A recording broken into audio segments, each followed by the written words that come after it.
1 en oor waard van de middag zijn bij de start van de campagne voor de provinciale statenverkiezingen van 2 maart. De PvdA wil het geld vooral uitgaan in sectoren die nou al een sterke positie hebben in het noorden, waaronder toerisme en watertechnologie.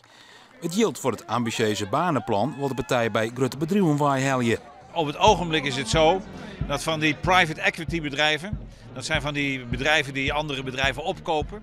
En dat doen ze dan vaak met geleend geld.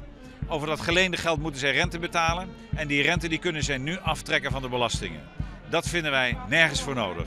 En dat geld, dat is zo'n beetje die 80 miljoen per jaar. En dat willen wij dus gebruiken voor investeren in de economie hier in het noorden.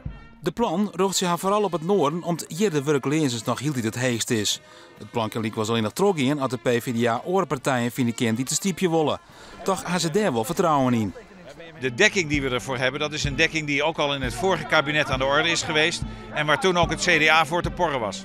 De PVV zette vanmorgen bij haar campagnestart in op de zwaargenoemde vleerbasis. Maar het aanbieden van een taart aan burgemeester Kronen waard omdenking vregen voor de mogelijke sluiting van de basis. Nou, hartelijk dank. Ik ben blij ook met jullie steun, want we hebben alle politieke partijen nodig om de goede beslissingen te nemen. En je zegt zelf al, de basis is heel belangrijk.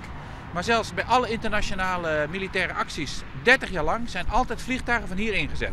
Dus ik zeg altijd maar, als je moet bezuinigen, dan ga je niet de gereedschap bezuinigen wat je iedere dag nodig hebt.